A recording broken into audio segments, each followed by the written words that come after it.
Hey, hey, hey, listen up.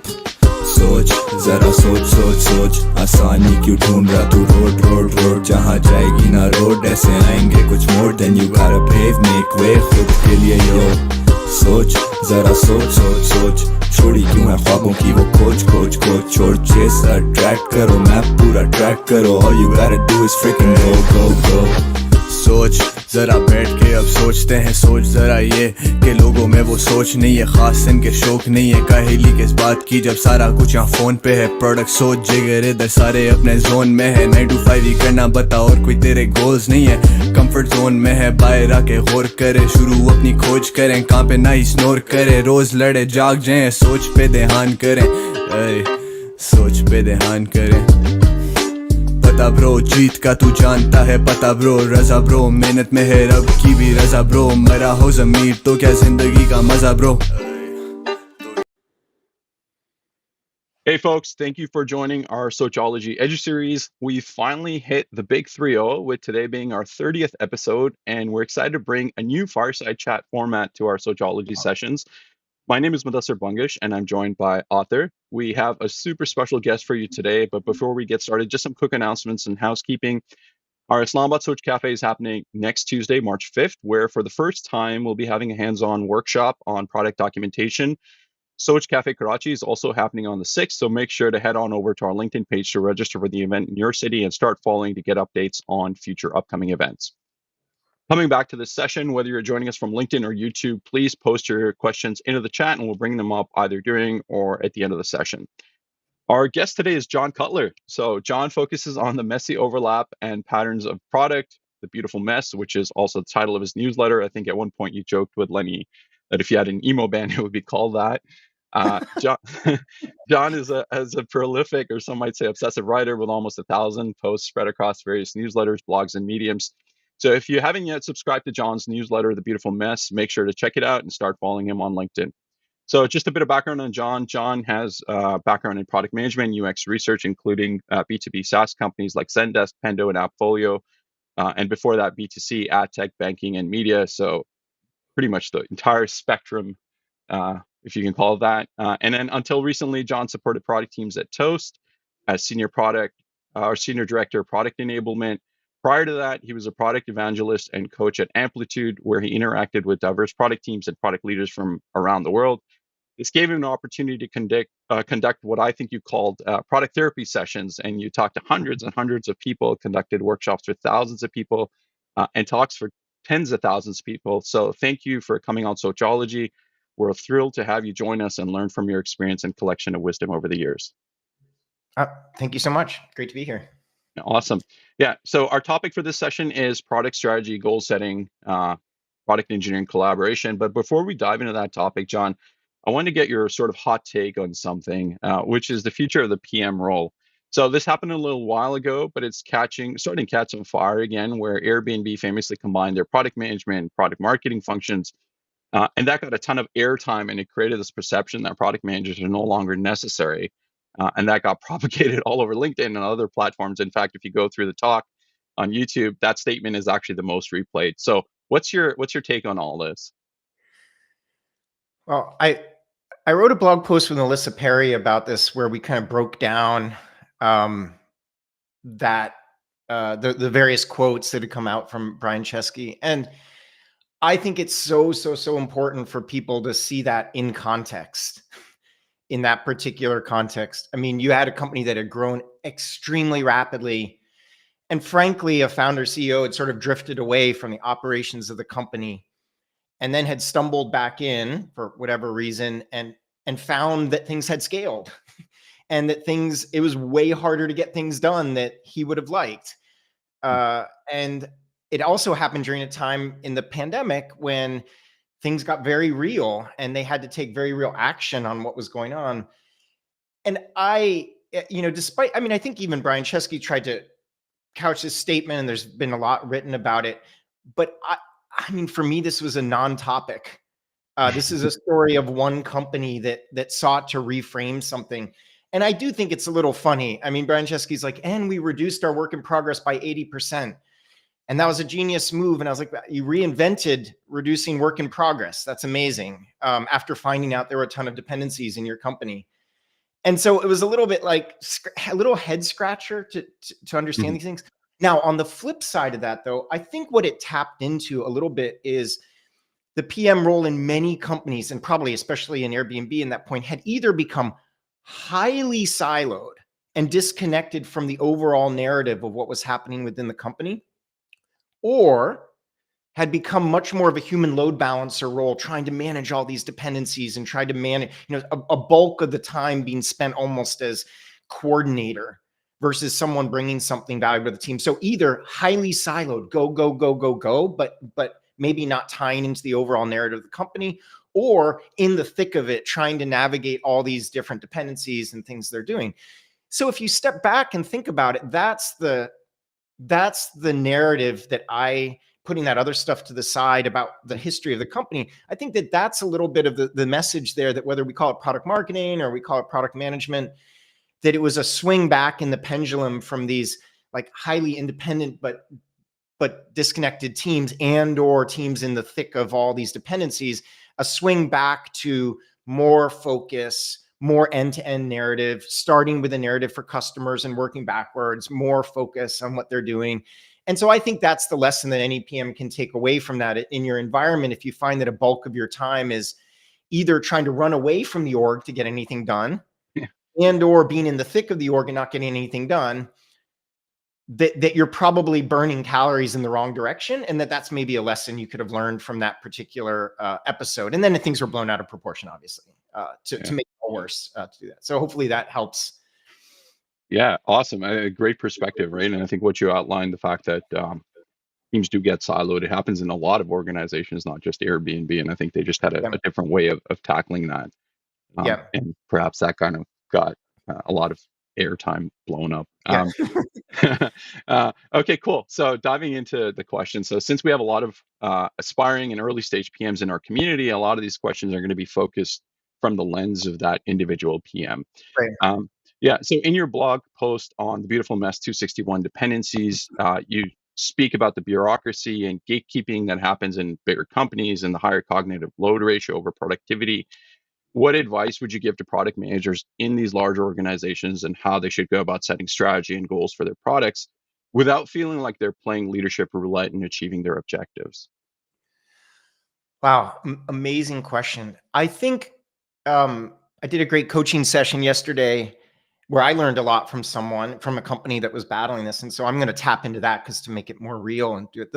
The first thing that I recommended is before you get into all this Tetris, before you get into feeling like we're talking specifically in that post about being in this hornet's nest of dependencies. Before you go down that road, you need to step back and clarify what value means for your product area, who your customer is, what your levers are to generate value for customers at the moment, and how you would prioritize those particular levers in an idealized state. And the reason why I say this is that often what happens when met with this sort of dependency wall and or the need to converge on your roadmap a year in advance and or all these things is that, especially as you're less experienced, you just get pulled into that in 2 seconds. And before you know it, you're having 50 calls with all the people you're supposed to coordinate with. And it's really important to step back and frame the game to leaders that you should be playing and the levers that exist, not trade-offs, but just levers that you could move that you believe exist for your product. And then have the conversation about dependencies and what might be getting in the way to do that. Now, that might seem like a little bit of a waste of time. Like, why talk about the sort of pure value picture of my product before jumping into this hornet's nest of dependencies? And I think that the reason is that A, you'll learn more by doing that. And B, I think that you have a better chance at that point to explaining the overall picture to the people you're working with. So as a very, very practical example, here's what I mean. You're in the middle of this product, in the middle of planning. Everyone's coming at you saying, we should build this, build that. How long will this take? How long will that take? Do you have 1 engineer here or 6 engineers here? Blah, blah, blah, blah, blah. You have to step back and say, In 2024, the 3 key levers that we're going to be able to move my product on are the rate of onboarding for customers and their speed to get the aha moment. Number 2, the performance of our product. And number 3, our ability to, I don't know, integrate their one data source back into our product to make it more effective. And ultimately, I think that first one about speed to onboarding and aha moment should be our biggest priority. And then we can cascade to those other things if we have the bandwidth. What you're doing then is you're explaining to the rest of the company, should I have capacity? Should I have the people that we can work with me? Should we prioritize this? This is the marching orders I want to work on. And this is how we're going to approach it. It's a much better way of explaining the game back to the rest of the organization before getting sucked into dependency Tetris and or estimation bingo or whatever we want to call it. Do those things. So hopefully that helps. Yeah, happy for some follow-up questions, but hopefully that just don't fall into the Tetris trap early. Do your job first, and then let the chips fall as they might as they go. If that resonates.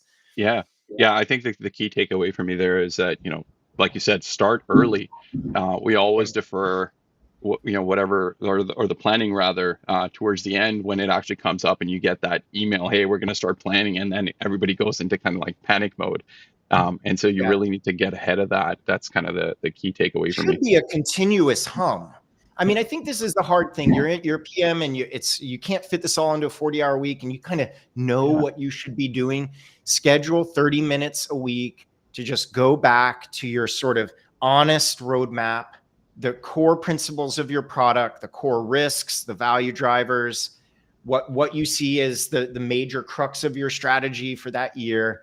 Just revise it, what you need to revise it. Keep a diff, see how it evolves week after week. You will so benefit. The way I put it is you could do 30 minutes a week for 52 weeks, or you could decide to do it in 25 hours during annual planning and never have socialized what you need to socialize and never talk to anyone about it. So you got to make it like a habit. Will pay off in a huge way if you put in that time to do it. Perfect. John, I love that idea, especially about how you need to find value from what value is for your own product. I think that's really, really crucial for product managers to understand. I'm going to seg into another question, and this is something that's brought to me a lot of times, and I'd love your thoughts because you work with so many product teams. There's a sense of resignation among a lot of product managers where they say that at the end of the day, every company has their own flavor of product management that they're applying, and product management is really what the company leadership wants. It's their reality or their version of product management that applies. And I'm constantly judged and evaluated based on what they think product management is, not what Arthur thinks or Mudassar thinks or John thinks. So what's the point of me, learning these webinars and these courses and listening to podcasts and elevating myself? But at the end of the day, when I go back to my 9 to 5, I'm still going to be doing what management wants or leadership wants. As an individual PM, what advice would you give them? Is it embrace your misfortune and just be a part of the cog? Or do you want to launch an education program where you're trying to subliminally influence people? What does an individual PM do? Oh, that's such a great question and difficult question. I mean, I will always remember meeting someone at a large company that moved very, very, very slowly. And I always remember something they said. They said that I had sort of resigned myself to moving at the speed of the org, and I wasn't learning very quickly. And I was always a little bit bummed out, if only my company could work like this, and the leaders of the company don't get product management. And I remember talking to them and say, this is very cliche, but I was like, what's the smallest, what's the best you can do to not necessarily completely shake up the system so that you're going to not be there anymore, but what do you need to do that? And so here's a very, very clear example. That leadership didn't want. They wanted people to converge very, very early on what they wanted to do. They really prided people on that was their perception of vision. was having someone come in and say, well, here's exactly what the product's going to look like over the next year. And they used what I don't think the analogy is great because Trojan horse, there's a problem with the Trojan horse. Like, first of all, it was used to like destroy the thing inside once it got in, but let's just use the word Trojan horse. They just started including on their one pagers like a couple more options that they could have pursued. They basically said selected option, the leadership option. What are some other options we could pursue? They listed those options. They took the time to instrument and get the analytics. Like, they didn't throw in the towel completely in that. And what they found is, even though it was in a more minimal way, they were able to shoehorn what they thought product was and how it should work into this environment. It wasn't ideal, but they learned a lot faster instead of sort of resigning to this particular thing.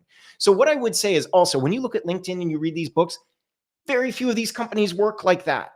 I have moles in so many companies. So when you hear about someone say, well, we work at X Silicon Valley company, I just ask people at that company, how do you actually work? And they're like, we haven't used that for 8 years and no one does it, right? So you have to step back from Instagram product management or the LinkedIn thing. And you need to realize that, like, if you can just get that light little loop going in your setting where, you have a reasonable roadmap, you kind of codify your ideas, you understand the bets, you do some kind of instrumentation, or you make an effort to at least understand what's happening. You work with design and you figure out like a vision of where things are going. Shoot for a minimal version of that in your environment. And the reason it will pay off is, let's say your company just never gets it. At least you've learned in those 2 years or 3 years or 4 years. What you don't want is, you don't want to just resign yourself and then get around that loop twice or 3 times in 3 years at your company and be like, what did I learn there to do it? So that would be the advice that I would give. It is a little bit like make lemonade with the lemons, I guess. But I do think there's an opportunity for everyone to work within their context and at least do kind of a minimal version of what they would hope to do. Yeah. So we just got a question in from Pete Agarwal. Do you mean opportunity cost narration, or? I think I know what that means, but I mean, I think that might be part of it. I think a good example there, if I understand that question, is framing a story around what the opportunity costs of what you're doing. Let's go back to that example where the PM's like, okay, I've been told to build this, or I promised this a year ago, and I'm not sure if I believe it, but everyone needs it done. You might want to say there, like, let's just be clear, we're making a conscious decision to put our efforts here versus this is our opportunity cost. Like, other options might have included these. The opportunity cost that we might be taking on is this, if I understand the question. But you get the idea. I think it's similar, what they were talking about. Yeah, great thoughts, John. I think every PM needs to realize what they can do within their capacity and work from there. And then just think about that. At the end of the day, it's a learning journey. The worst case is that you're going to be at a better place in your learning journey, even if the management or the leadership doesn't get it. I'm going to seg into another question, which sort of kind of relates to that. And that's more on the product strategy side. I was reading one of your LinkedIn posts, and you mentioned 12 reasons why product strategy keeps on changing. And there was like premature convergence, something that you just mentioned right now, that people converge into a solution very quickly. They have recency bias because of recent events that might have taken place. They may be unsure what's working. They don't know what the root cause analysis is. I'm trying to understand, do you think that is a symptom of something larger or something more systemic, where maybe product leaders aren't that educated about strategy? Maybe there's political factors in play which make them do that. But this strategy ping pong that keeps on happening, that every quarter the strategy keeps on zigzagging. What kind of, and obviously what can an individual PM do in that scenario? And how do you really tackle that when everybody around you has made a consensus that it's okay? Yeah, that's the way it should be, right? So can you call a strategy when everybody thinks it's not bad? Can you call it bad when everyone else is on board with it? So as an individual PM, when you see strategy zigzagging a lot, do you raise questions? Do you raise a red flag? What can you do in your individual capacity in that front? I think that the number one thing anyone can do is talk about the context they need to make the decisions that ideally they have some autonomy over. and where that context is missing. I tend to, this is a very simplistic decision, but I tend to think of strategy as both picking the questions that you need to answer at this moment and then having a reasonable answer for them to improve decision quality, improve decision velocity, and get coherence and get a coherent effort for the company. Here's the challenge is that for a lot of a company, if you have, a company, thousands of people, most people in the company don't need a deeper level of understanding of that context. Like I remember a recent coaching session, just again, in like the last week, where someone had this great point. They're like, if I knew this, I would prioritize very differently. Like if I knew we were trying to shoot for, if we needed to grow this 10x over this amount of time, because we believed this was going to happen in the market, I would do something very differently. And yet the strategy of the company is ambiguous. So this is going to sound complex, but let me throw an idea at you. Yeah. If you have a company of fairly independent teams and pretty savvy product people, they don't actually care if the company strategy is vague, because they take it and they basically run with it. They're like, you know what? I'm not gonna stand up and say we don't have a strategy, because I got enough of what I need. I'm going to just come up with the strategy for my area. They sort of make a good sacrifice. Now, if you're at that company and if you scratching your head and you're saying, oh my God, I see these 4 pillars in a deck, they mean nothing to me.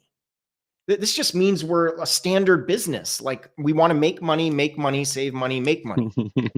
What is strategic about that? What I would suggest to younger PMs is you got to step back a little bit. You got to realize the strategy as described at the total side of the company is not meant for you. It's meant as a general narrative that people can latch onto from different parts of the company. Even the product strategy often turns into like a fairly memorable vision of what's happening, maybe a couple levers or pillars or whatever.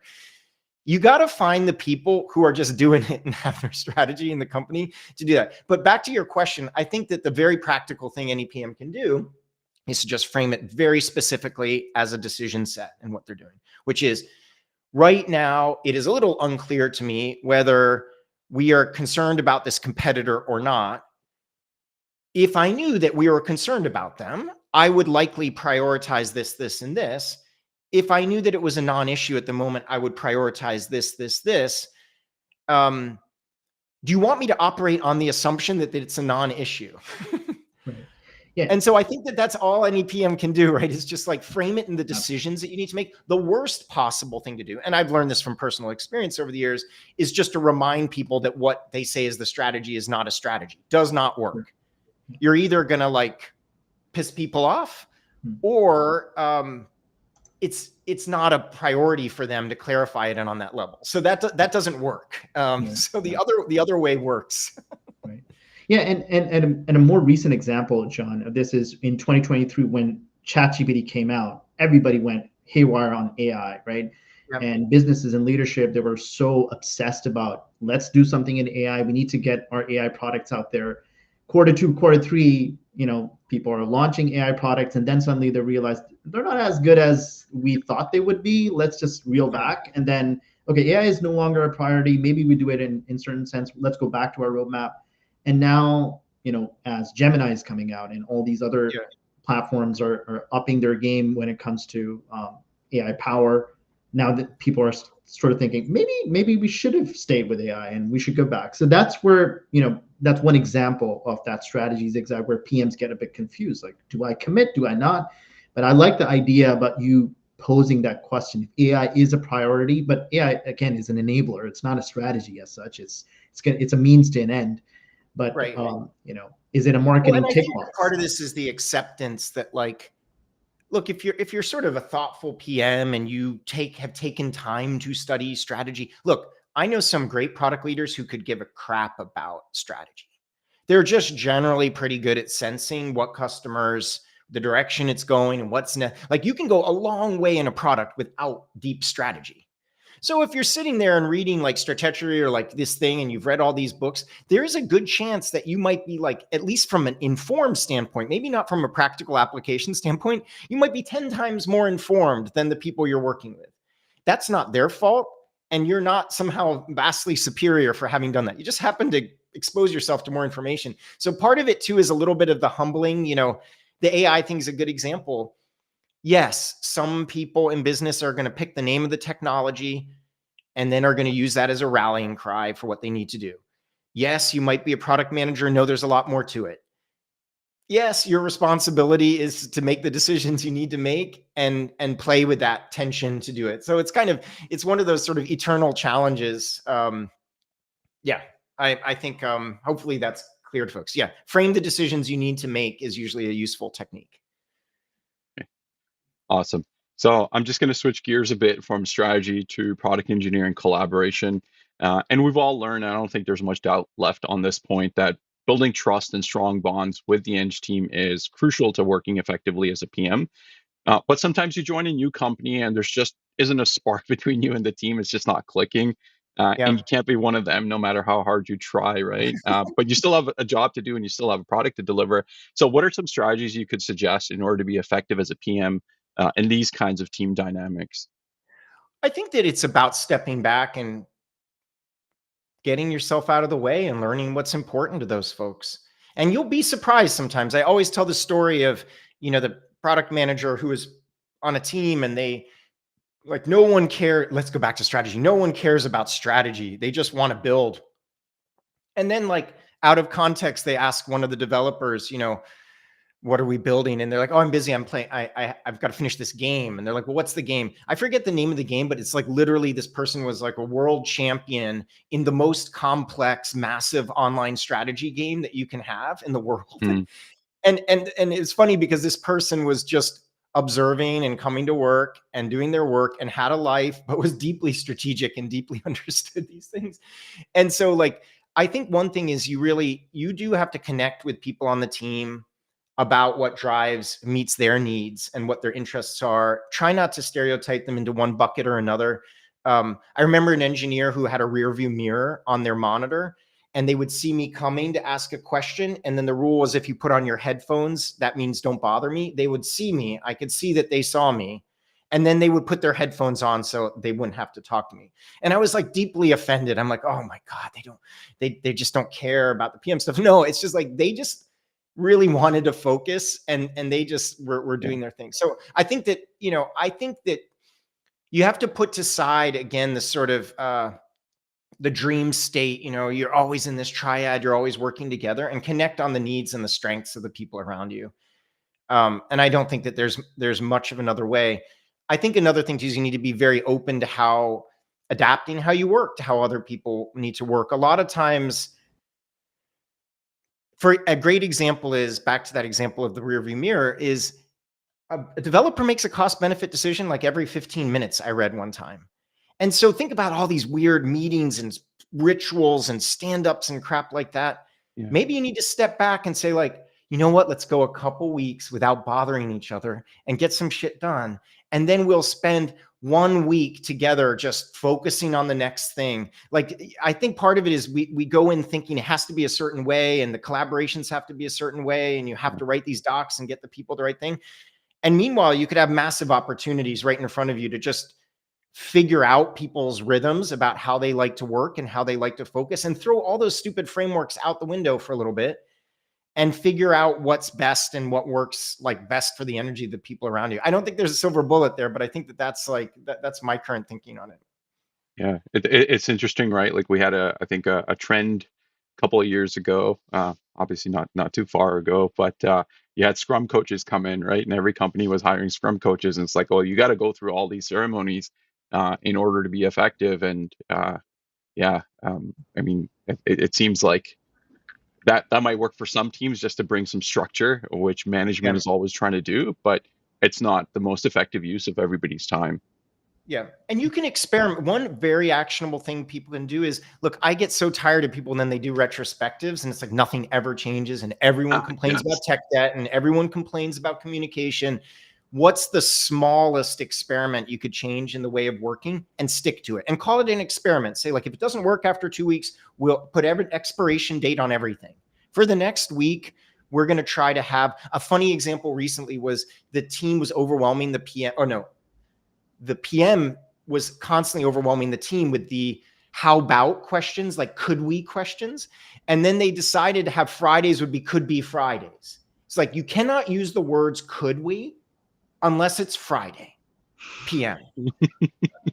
Like batch all your could we's to Friday and stop that. And I love that. I thought that was like what like self-awareness from the PM and from the team to have that conversation and come up with something funny like that. I think that that's great. That's hilarious. That's amazing.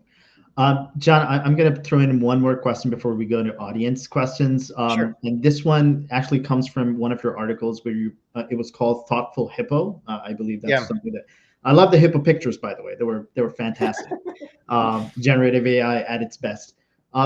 So one thing that you mentioned in that article was that when teams face a difficult situation or they're in a crisis, then they expect the leaders to step up and make those difficult decisions. But at the same time, those leaders sometimes stall. They go into analysis paralysis. They're not able to commit.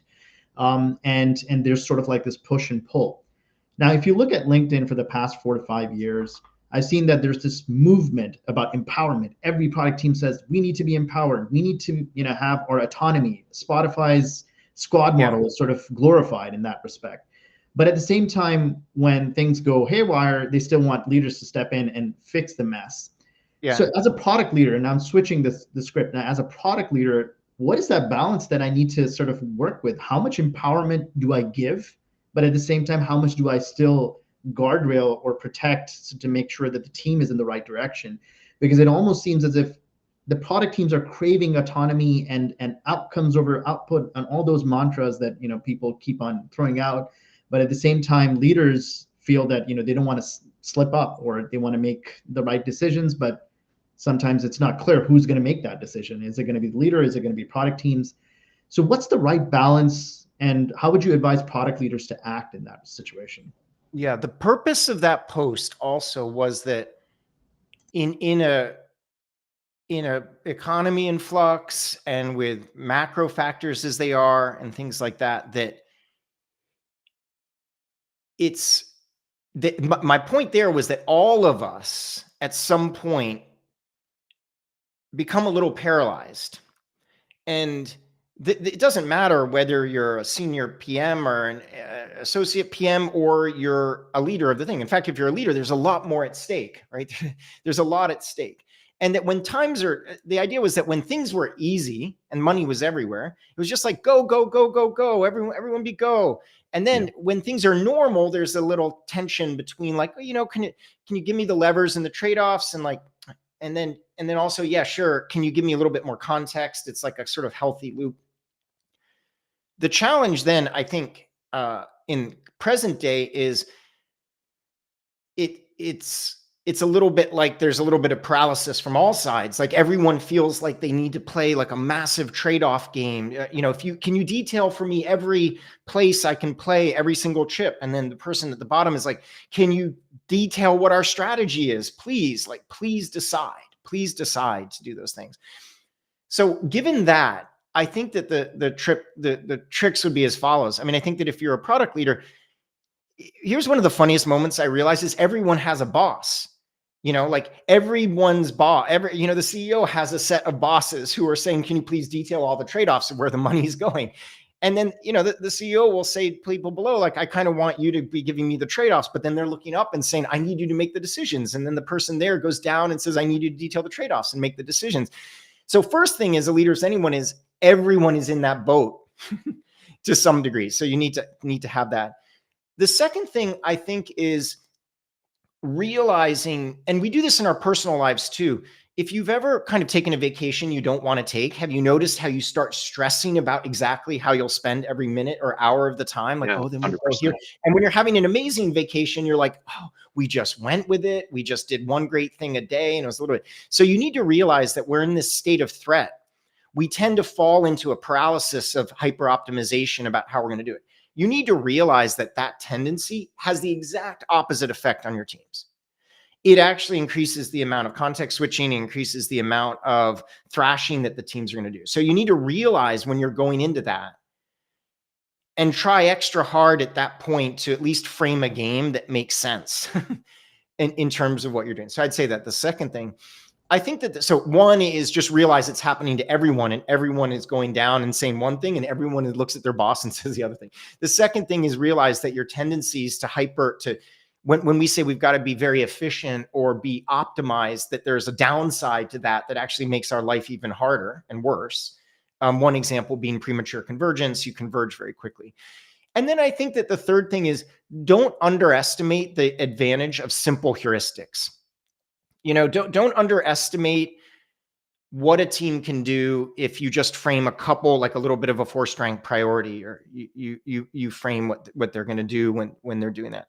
And then as for this general empowerment trend over these last couple of years, empowerment is not just an individual transfer of power.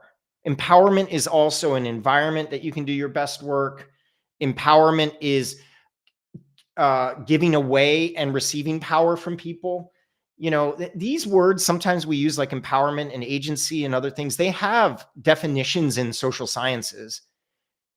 And the definitions in social sciences don't mean anything like what we talk about sometimes with these words. Like agency is a good example. Agency can be agency yourself. It can be group agency. It can be agency that's given to you. You can give to other people. It can be community agency. So I think the other thing too is just all these memes we sometimes use with product, like agency and empowerment or whatever. You got to step back from that and I don't know, figure out what you need to do. That was a long answer, but hopefully that helped with people. That was amazing. Thank you so much. That was fantastic. And I think the vacation analogy, right? It brings forward a point. Yeah, it's great. I've been through that. I've been through a vacation where I've just super planned stuff, and I was bummed out that I couldn't, let's say, go scuba diving because of something, and that ruined my whole trip. Whereas, I took another vacation where I was just relying on like Google Top Spots. I didn't do a lick of research, and that was the best vacation I had. And so the point that I took away from that is that there's a wider psychology at work here as well, right? Don't just kind of get hung up into what's going on in terms of the activities, but try to understand the psychology as well. So I think that was a great answer. Everyone has a boss. Just remember that. So yeah. So we're running short on time. Appreciate you going over. We'll close this out with one audience question as well. So Deepak asks, what are the biggest blind spots in product teams? I think this is relevant to what we were talking about, especially in B2B product orgs. Yeah, the number one thing I think in B2B is that we tend to create ICPs and segments that are overly simplified and don't really reflect the variations of the people using the product. So, we tend to say enterprise, and really there's not just one type of enterprise. Or we tend to say administrator, but really there's the one administrator in the small account and the administrator at the big account. I think that's less of a one, actually. I think a lot of people catch that one. So I think that the thing in B2B is you tend to group customers and segment customers sometimes in ways that, or you tend to force the team to decide on one way to do it. Like, okay, we're going to just segment our customers this way, when in reality, there's probably a couple different dimensions to do that. And so then what happens in B2B is you fail to capture the nuance with these different segments. And then obviously that means that your product gets strained in a couple different directions. The classic example being going up market into the enterprise. It's like there's not one type of enterprise.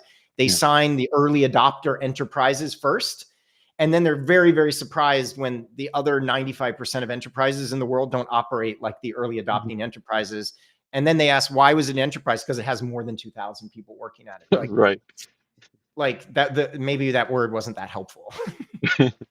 Yeah, that's interesting, right? You look at product plans as well, and it's like individual, then group, and then enterprise, and then everything is kind of lumped under that enterprise category with 10x the price. So enterprise equals big.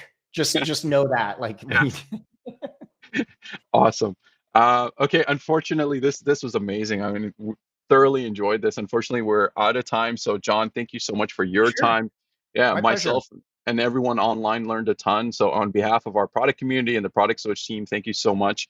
And thank you to all of you for joining us. If you haven't already, make sure to follow the Product Soch LinkedIn page so you can be in the know on all future in-person events and sessions. So thanks again, and have a great day. Yeah, thank you so much, Sarah Natcher. Thank you. Bye.